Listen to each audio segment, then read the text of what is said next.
I can't imagine what that's like to wake up an hour before I needed to go somewhere. I've done that before, but I did get there in an hour. So. Do we have any prayer requests to get started? Yeah. Yeah, Jan wasn't feeling well last week and then this week, and I told him to take a COVID test, and then he took one, and it was negative, so that's good. But I think he's still kind of convinced that he might have COVID, so yeah. He hasn't gotten it yet, so. Anything else?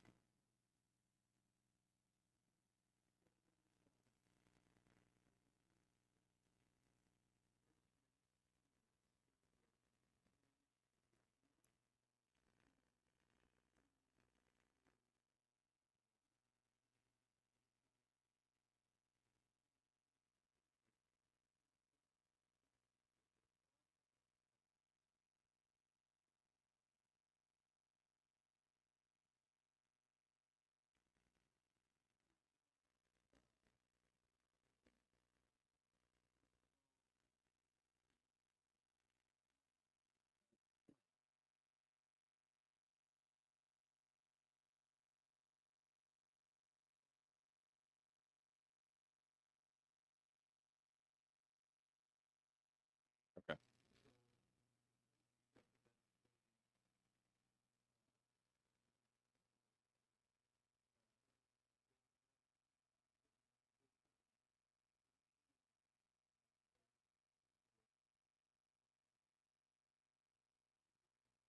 Name's Raheel. So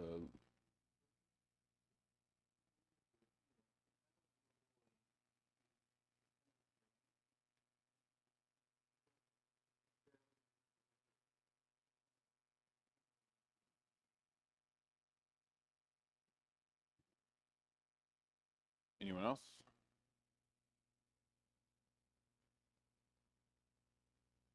All right, let's pray.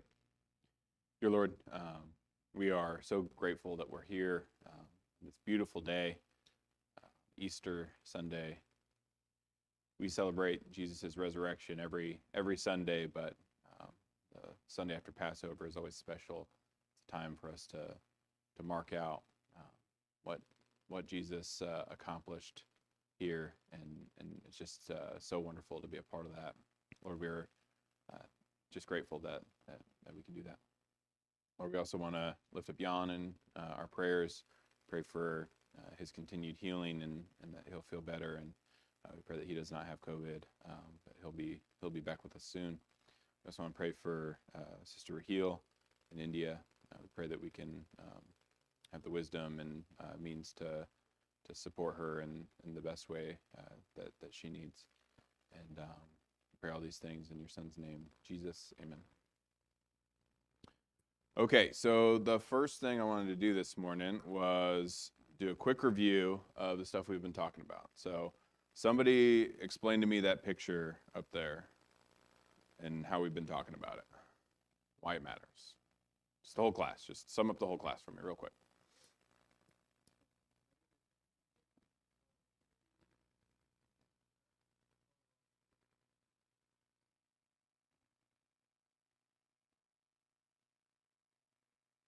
Yep.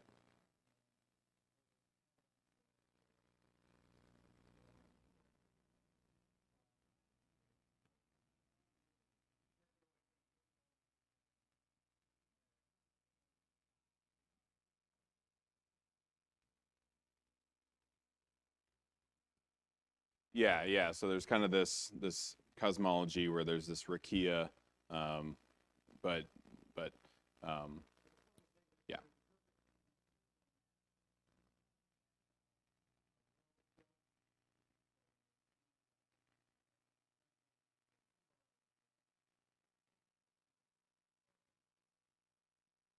yeah,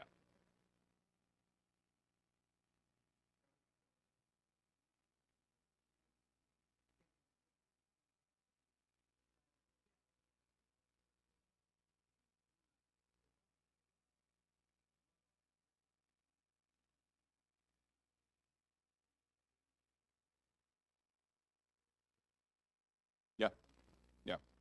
Yeah, very good. And so when we're talking about symbols,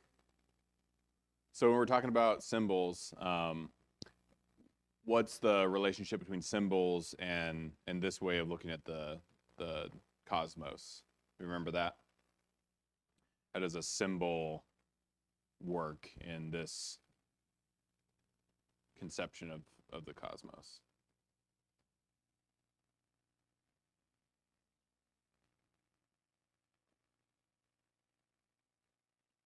Dirk, can you go one slide forward?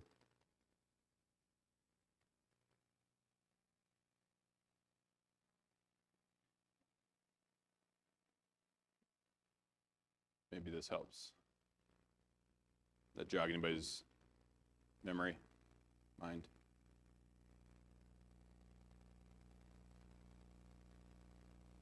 Okay, so a symbol is, remember, so heaven is matterless meaning, right? So all meaning, but there's not stuff up there.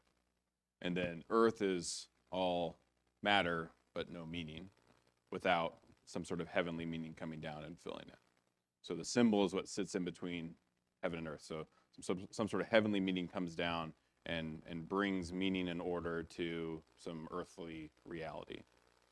And so this is a very kind of observational way to view the world, right? Because it's from our perspective. And so it's different from the way we think about things, because we just think that this pew exists, right? It just exists apart from any of us.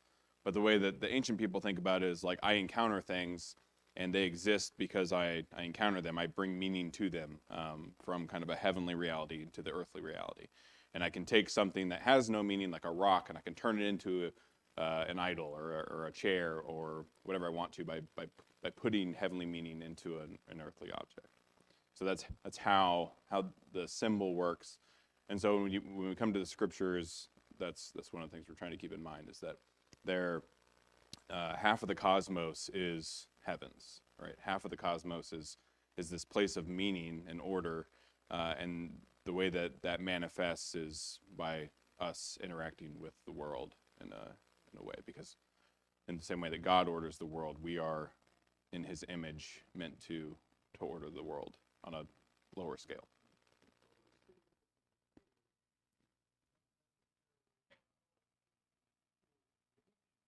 Yes, yes,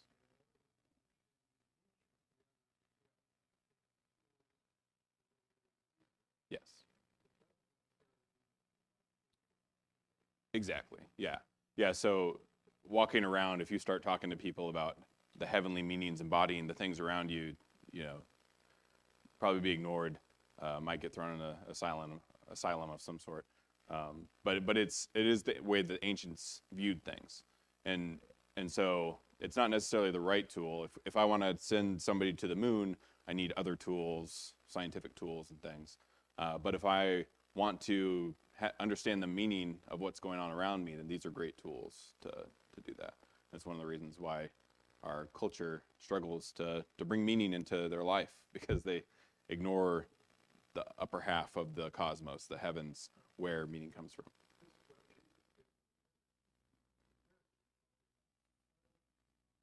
Mm. Yep. Mm. Yep. Yeah, I think that it's equally applicable to the Old Testament and the New. These are both very ancient cultures. There is some development between Old Testament Israel and New Testament Israel, but very very little in comparison to both of those compared to today. Okay, so let's go one more. So we talked about this idea of symbolism working. So you have kind of higher ideas, and they kind of can be brought down into more specific ideas, that kind of stuff. We'll talk about that a little bit more later. Go one more, Dirk.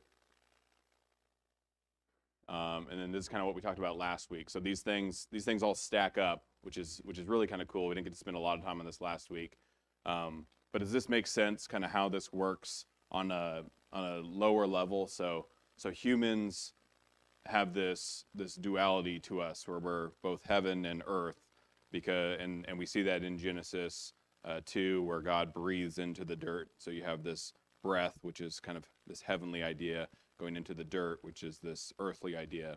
And so we're both things, and it stacks up, and so you can kind of go down onto the individual level, but you can also say that this works at the communal level. So if you have Cain and Abel, did anybody do their homework this week? Look at Cain and Abel. Yeah? Yeah. I don't got any gift cards. I got muffins though this week.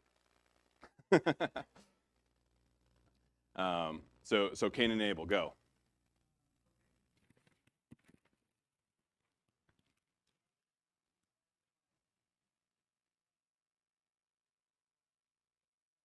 Yeah.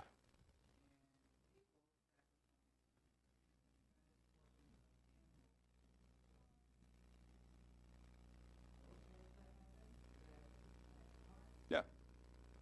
Yeah. Yeah. And so plants have this relationship with the ground, right? Where they come from the ground. They're part of the ground in some sense. But animals are kind of closer to this heavenly reality, like humans are. We're up above the earth, and so in this story, there's this relationship between heavens and the earth, and Cain is the guy that gets stuff from the earth, and Abel is the guy that is bringing up these livestock. And so the story doesn't say that, oh yeah, all sacrifices that come from the earth are bad. That's not the point of the story. But it's just there's this duality, this two brothers, right? One brother seems to have his mind on heavenly things. One brother not so much. The brother that makes the right sacrifice is the one that is looked upon favorably, and then the other brother murders him and brings him down. And so it's kind of this loose situation, but it's helpful when you start seeing these patterns over and over again. So you have the same story with Jacob and Esau, right? You have this really rough guy, very animalistic guy, and you have this guy that's not as into hunting and those kinds of things. And there are these two brothers that are warring, and one has one's making the right offerings, or one's making the right the better. He's keeping his mind on heavenly things, right? He wants the birthright. He wants the responsibility of taking over for his father, and the other one's squandering it on soup and stuff. And so these patterns continue throughout the whole scriptures, and it's important to see that there is this dual layer to these things. Typically, yes. In a sacrifice situation between the plant and the animal, humankind relates themselves and what's precious to them more closely, much more closely, to the animals, especially to the fatted and the favored and the beautiful. Humankind relates to those animals at a young level as a pet and as a precious, precious treasure. Sure. There's no such relationship between a man and a plant. Yeah.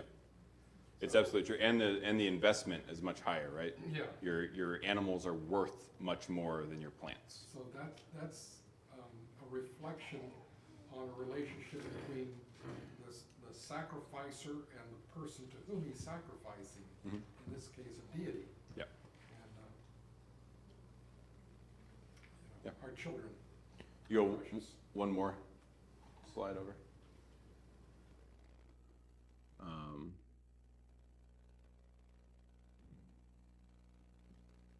So I want to show one more of these. Go one more. Oh, back one.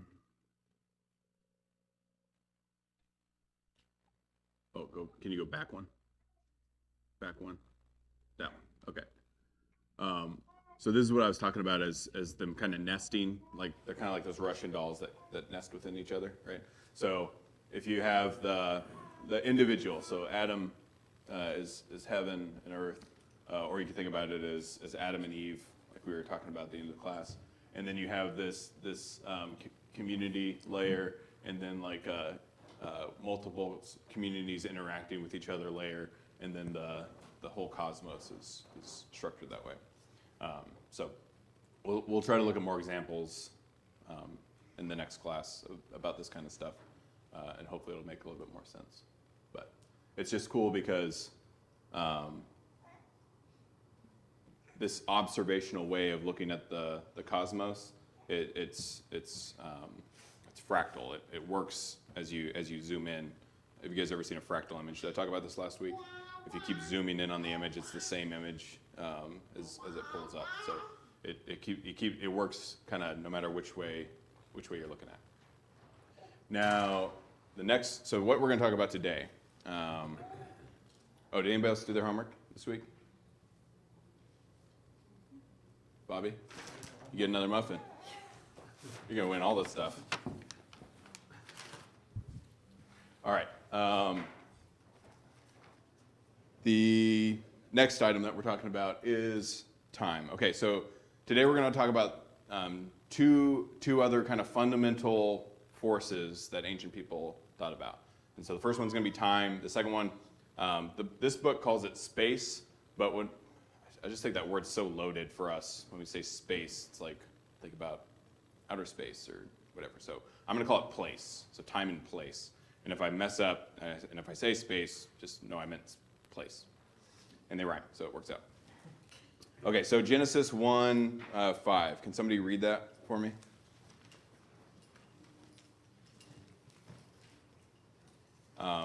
And before somebody reads that, hey David. Before somebody reads Genesis 1:5, I want to first point out that time and place might not have been like the terms that ancient people would have used to describe this, but I think they're going to be helpful for us to think about these fundamental patterns. Somebody have Genesis 1:5? God called the light day, and the darkness he called night. And there was evening, and there was morning the first day. So on the first day, God creates light, and then there's evening and morning, first day. So there's this cycle set up, okay? And so, in some sense, God's creating time on the first day. Okay, before this, it's just darkness over the face of the deep, right? God creates light. Now there's time. There's this cycle, just day, night, day, night, day, night. We'll see that over the next 6 days. And so there's this force now which inverts day into night. Okay, and so when you think about the way that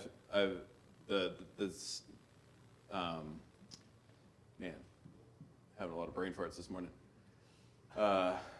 Good thing you guys are sitting back. So there's this circle that goes around the image that's up there, right? And so that can be thought of as the time that kind of spins things around. And that's how the ancient people would view it, right? Yeah, Think yeah. about, the sun is on the other side of the earth. Yeah. It's just about either the sun is showing on the earth or it's not.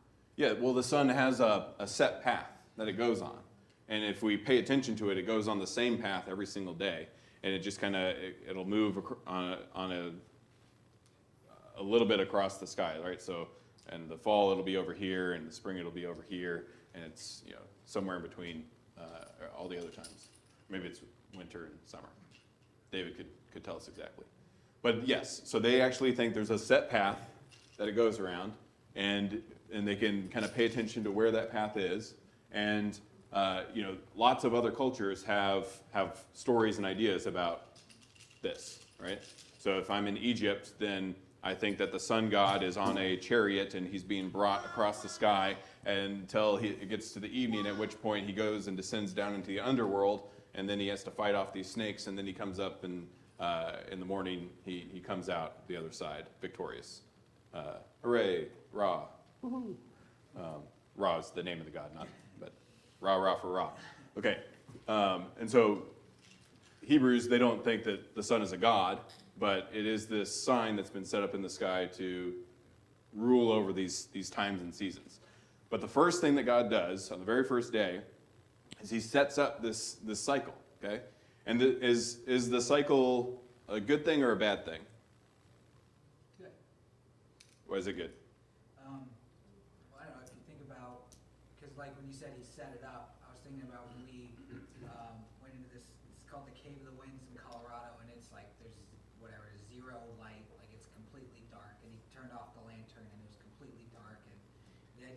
go crazy eventually because it's so dark. But the point is, if you didn't go crazy and you were just down there, then time wouldn't really matter. Like, Yeah. it wouldn't really exist, whether it's 3 o'clock in the morning or 3, it wouldn't matter to you because it's just darkness all the time. So setting up this, rhythm of life is beneficial. Yeah. Yeah, we need light. So the light itself is good, and it's good that we have this cycle. And then at the end of the Bible in Revelation, we have all these images of it'll be eternal day, right? And so it starts out eternal darkness, right? There's darkness over the face of the deep. There's no time. There's no order. It's just chaos. And then we move into, well, God creates light, and then there's this cycle. So we get light every 12 hours, whatever, right? So the important thing is that there is a cycle, and that cycle is good, maybe not the best, right? Maybe it'd be better if we had more light, especially if you're an ancient person and night means predator animals. It means your sheep are going to go missing. It means raiders will come in and steal your stuff. It means less safety than during the day, less productivity than during the day. But all those ideas are so time is good, but it's not maybe completely good because time also turns day into night. So it turns night into day. That's good, but it also turns day into night. Now, what I'm going to be trying to demonstrate for you is that time is this fundamental force that represents this kind of change or inversion of things. So if you turn to Ecclesiastes Chapter 2, there's some really good examples in there. Actually, Ecclesiastes Chapter 1, I don't know where that went. Ecclesiastes Chapter 1.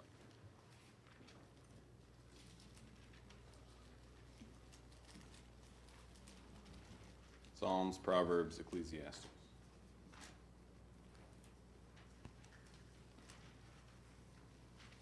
Can somebody read Ecclesiastes 1? I'll just start in 2 through 7.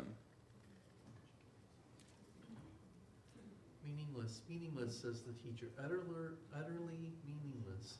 Everything is meaningless. What do people gain from all their labors at which they toil under the sun? Generations come and generations go, but the earth remains forever. The sun rises and the sun sets and hurries back to where it rises. The wind blows to the south and turns to the north. Round and round it goes, ever returning on its course. All streams flow into the sea, yet the sea is never full. To the place the streams come from, there they return again. All right. So do we see any cycle or secular images here? What do you see? You see the sun rises. Yeah. Yep. So we got the sun. Yeah. The sun. Okay. The water returns to where it comes from. Yeah, it's a complete cycle. Yeah. Yeah. So the ancient people, they don't understand the water cycle. Like they don't know that it actually evaporates over the sea and then it comes in over the But they're in their mind, it's probably more like it flows down into the rivers, into the sea, and then there's these kind of underground tunnels that come up onto the mountains and then bring it back down again. But still, they have this understanding that the water is always going down, but it never runs out, right? So there's this cycle to it, okay? What else?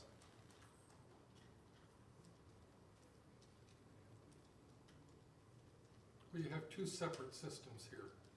One system that has a relationship to humankind itself. And humankind is pretty much separate and isolated from the nature system. The nature system goes on and on and on and on without any assistance from humankind. Humankind puts all of their importance, all of their relevance in what happens on Earth. Mm-hmm. Crops, the growth. Two systems. Nature doesn't need us at all.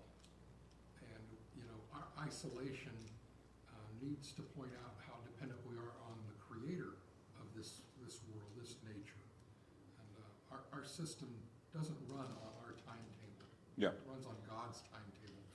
Yeah, I agree. I think that's absolutely valid.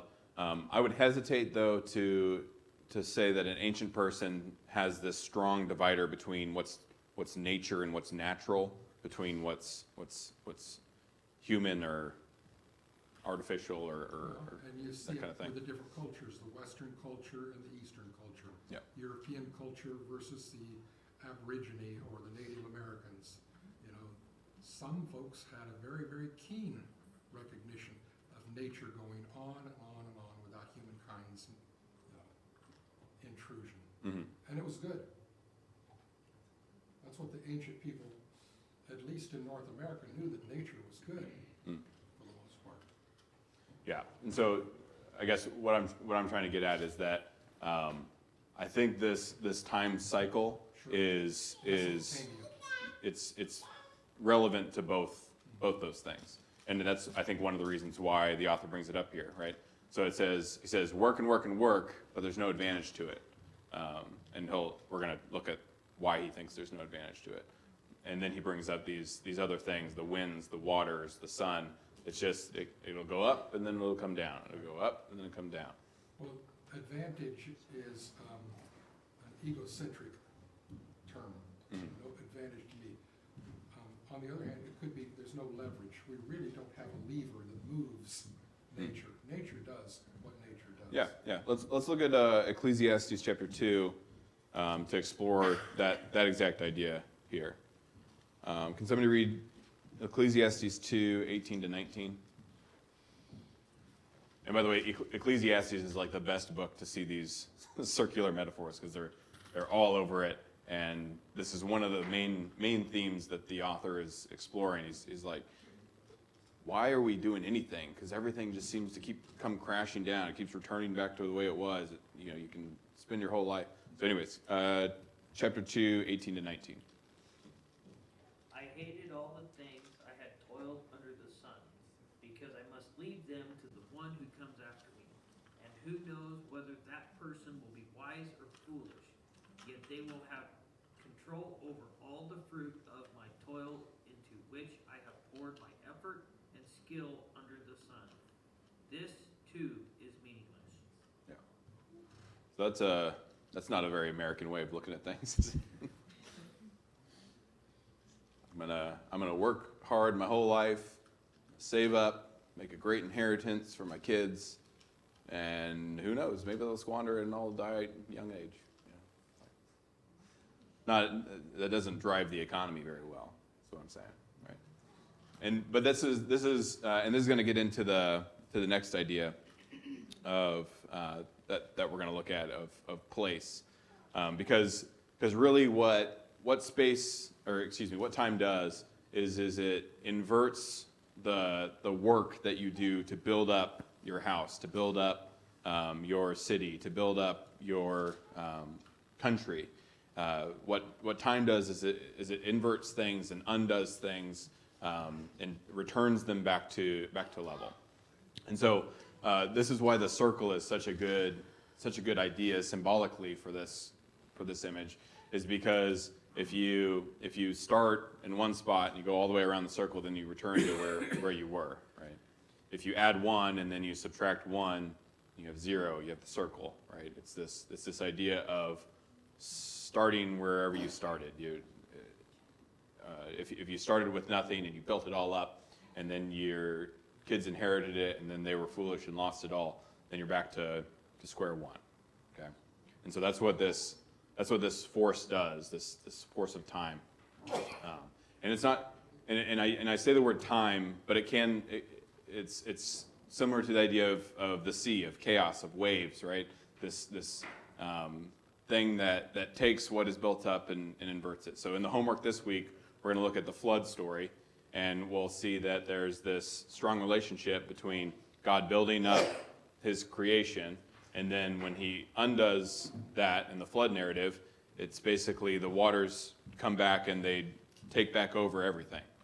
And so that inverting of all of his work is part of of what's going on here. Okay, so does this image make sense? This time inversion idea? Can somebody explain it back to me so I know you guys kind of picking up what I'm putting down? Maybe somebody who didn't get a muffin this morning. Carter, want to give it a shot? Carter puts me in headlocks in Brazilian Jiu-Jitsu, so this is where I take it back out on him. Time represents the circular motion of rising and falling, starting where you, or finishing where you started, just the consistent, not necessarily move forward, but just the consistency of staying in the same place. Well, it's going somewhere but ending up in the same place. Okay. Is kind of the idea. Yeah. But that's very good, very good. So there's this. So the sun traveling around the earth is kind of the go-to image. We see it in Ecclesiastes. That's how the Bible starts in Genesis. But yeah, it's this taking of what is and inverting it back into nothingness. So the day-night cycle, the flood narrative. It's going to come up again and again as this kind of undoing of things. But let's look at place. This will be the last thing we do today. So back to Genesis 1. Let's just kind of peruse Genesis 1 for a minute. And as you're looking through the different days that are listed out in Genesis 1, what represents time? And then maybe what represents place? So to give you a quick overview of place is the stability that allows for the flourishing of life.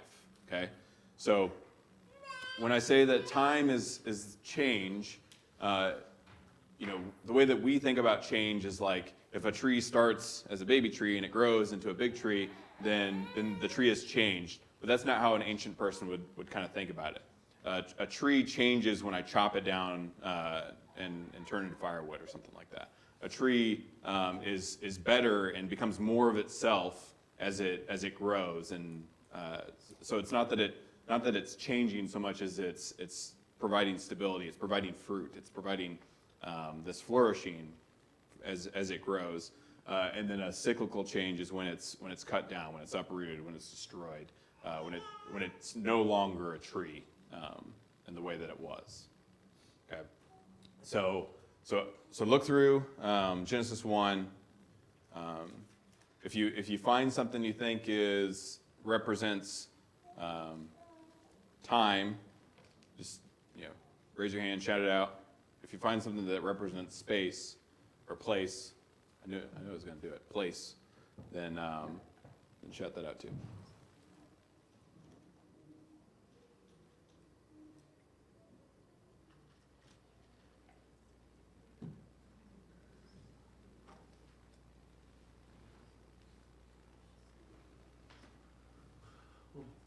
David found something.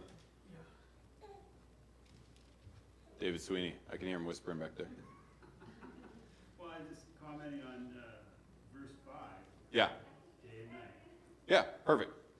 And so this cycle, overturning, is that a place metaphor or a time metaphor or time force? Yeah, time force.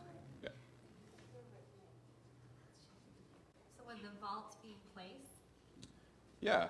I think the vault is on a cosmic scale this thing that provides stability from the chaos waters, right?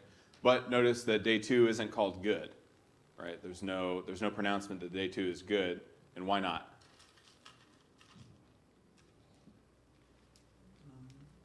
Just was. It seems like it's not judged as good or bad, But it's probably feeling lonely. I mean, every other day is getting a good pronouncement. Why did God leave day 2 out? Joyce? Maybe something else has to develop before this can become good. Yeah. What do you think that is? Well, next comes the waters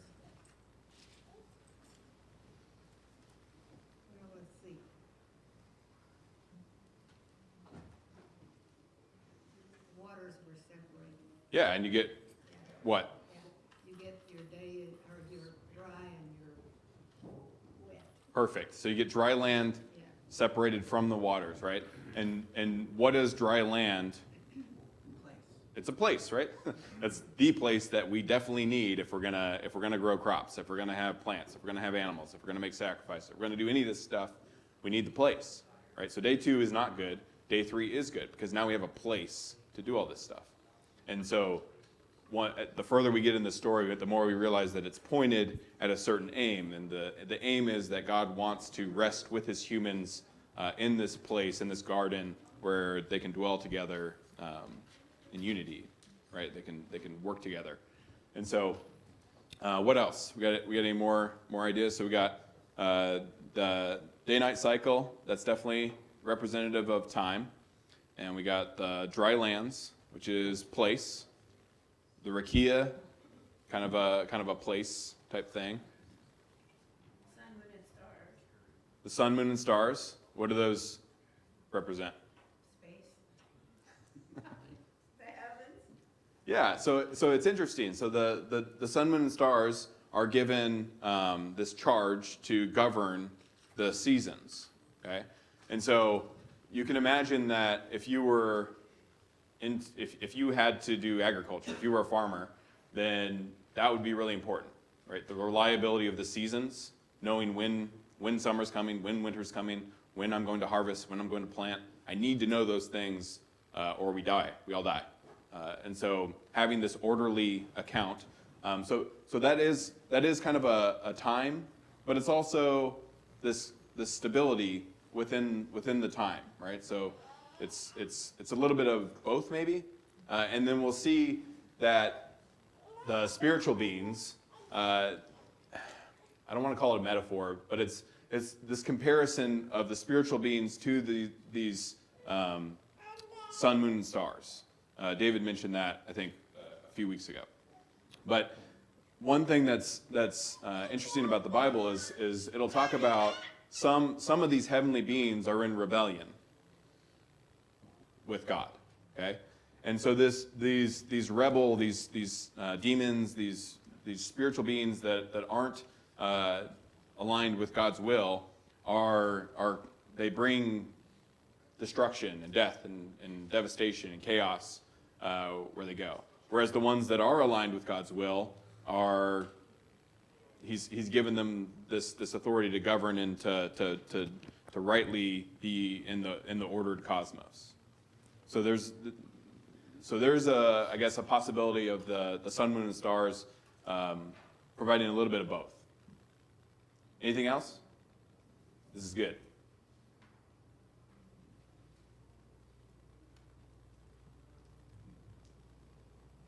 So the plants, it's another important one, right? These plants, the trees that provide fruit and that have their seed in them.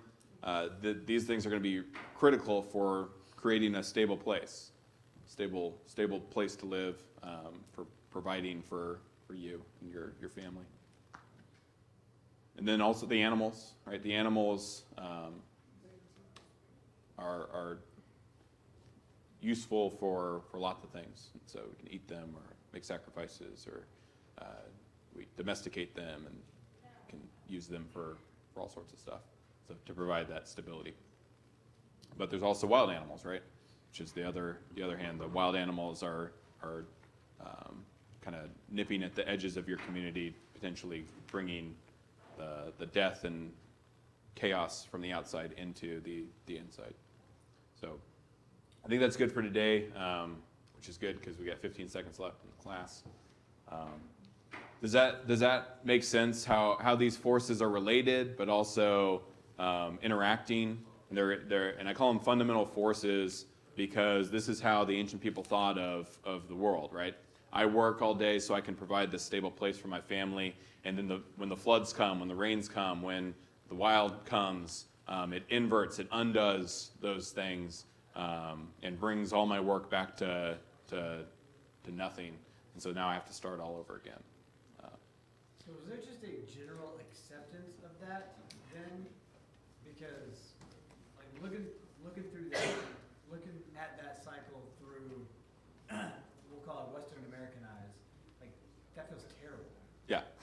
That feels absolutely miserable, right? Yeah. This idea that just as you continue on, you build things up, things fall, and you have to build it up again. Yeah. I just Well- worked so hard to build all that up. But Yeah, when which is why all these other cultures build up all these elaborate systems of how do we keep the flood from coming? How do we prevent disaster? How do we stop the next drought? Well, you got to make the right sacrifices to the right God in order to bring their favor so that they can prevent these things from happening. And then when the things happen anyways, it's like, oh, we must have a heretic in our midst, right? We got to go sacrifice that person because they messed, right? And so what this does is it's just common through all ancient cultures that because that's how you just observe the world around you, right? If you're not taking scientific measurements, if you're not looking at all these things, then this is how the world presents itself to you, is this place of chaos that you can manage and potentially bring to order if you try really, really hard. But it doesn't matter a whole lot because sometimes the bad just comes, right? So yes, I think this is endemic across all cultures at this time.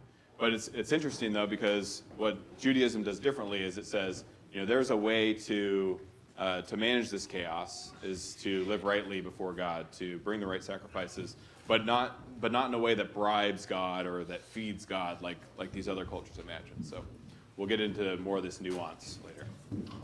All right, thanks everybody.